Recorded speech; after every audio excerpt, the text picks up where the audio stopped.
ஆனால் எங்களுக்கு நாட்டுப்பற்று இருந்துடணும், தேசப்பற்று இருந்துடணும். இந்த கேள்வியை நாங்கள் கேட்டோன்னு வச்சுங்க, தேச துரோகி ஆயிடுவேன், ஆன்டி இண்டியன், அப்பத்தா இண்டியன்லாம் ஆயிடுவேன்.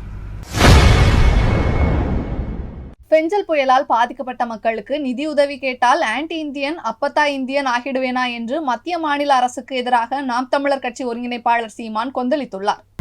முதல்வர் 2000 கோடி கேட்டிருக்காங்க மத்திய அரசு, இது வரைக்கும் அந்த அதிகாரிகள் மட்டும் அனுப்புறாங்க. எப்படி பார்க்குறீங்க நிதி உதவி, நிதி நிவாரணத்துக்கு? புயல் பாதிப்பு இது ஒன்றும் புதுசு இல்லையே. எந்த புயல் பாதிப்பிற்கு எங்களை பார்த்து கருணையோடு பார்த்து உரிய நிதியை ஒதுக்கி இருக்கு மட்டும் சொல்லுங்கள். தானே புயல் இல்லை ஓகி புயல் சொல்லுங்கள். 200 பேர் 100 பேருக்கு மேற்பட்டவர் நாங்கள் செத்தோம். நான் இது கன்னியாகுமரியில் தத்தளிச்சு நிற்கும் போதும் நீங்கள் கப்பற்படையை அனுப்பி எங்களை காப்பாற்ற முயற்சிக்கலை. செத்து விழுந்த உடலை எடுத்து மரியாதையை அடக்கம் பண்ணிக்கிறதுன்னு சொல்லி என் மக்கள் கேட்கும்போது நீங்கள் உதவலை. தானே புயலில் நீங்கள் வந்தீங்களா? ஓகி புயலுக்கு வந்து உதவுனீங்களா? அதுக்குரிய இடர் நீக்க நிதியை கொடுத்தீங்களா? இப்போ இது கொடுத்துட போகிறீங்க. இது தமிழ்நாடு அரசு தான் முடிவு எடுக்கணும். நீங்கள் அவங்ககிட்ட நயந்து தர முடியாது வரின்னு சொல்ல முடியுமா? முடியாது.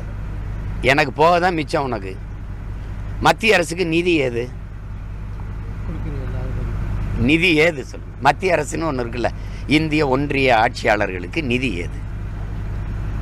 நாங்கள் கொடுக்குறது தானே. மாநிலங்களின் நிதி தானே உங்கள் நிதி. வேறு உங்களுக்கு ஏதாவது காசு இருக்கா? வருவாய் பெருக்கத்துக்கு எதுவும் தொழில் வச்சுருக்கீங்களா? ஒன்றும் கிடையாது.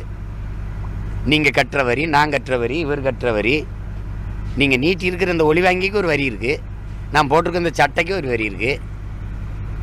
அப்புறம் இந்த வரியை எடுத்து வச்சுக்கிட்டு பேரிடர் காலங்களில் கூட எங்களுக்கு உதவலைன்னா அந்த பணம் எதுக்கு? ஆனால் எங்களுக்கு நாட்டுப்பற்று இருந்துடணும், தேசப்பற்று இருந்துடணும். இந்த கேள்வியை நாங்கள் கேட்டோன்னு வச்சுங்க, தேச துரோகி ஆயிடுவேன், ஆன்டி இண்டியன், அப்பத்தா இண்டியன்லாம் ஆயிடுவேன். ஆனால் நான் கேள்வியே கேட்கக்கூடாது. எப்படி இருக்குது பாருங்கள். இன்றைக்கி நான் பேசுகிறது, அன்னைக்கே எங்கள் தாத்தா தெய்வ திருமணம் முத்துராமலிங்க சொல்கிறார், நீ ஊமையாக இருக்கிற வரை உன்னை தேசியவாதி ஜனநாயகவாதின்னு சொல்லுவான், நீ உரிமைன்னு பேசிட்டா உன்னை தேச துரோகின்றான்றாங்கிறார். அதானே இப்போ நடக்குது. இது என் உரிமையா இல்லையா? நான் வரி கட்டினேன், நீ வச்சிருந்த. பேரிடர் காலங்களில் எனக்கு பீகாரில் வெள்ளம் ஏற்பட்ட போது, குஜராத்தில் பேரிடர் ஏற்பட்ட போது இப்படி தான் பண்ணீங்களா? உடனே நிதி ஒதுக்கணும்ல, ஒதுக்குனீங்கல்ல. அப்போது அதுக்கு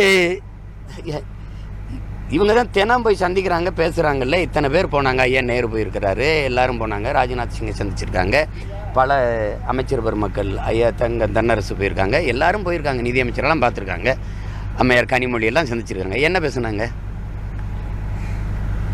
சொல்லுங்கள், என்ன பேசுனாங்க? கொடுமை. செய்திகளை உள்ளது உள்ளபடி தெரிந்து கொள்ள ரெஃப்ளெக்ட் நியூஸை சப்ஸ்கிரைப் பண்ணுங்க.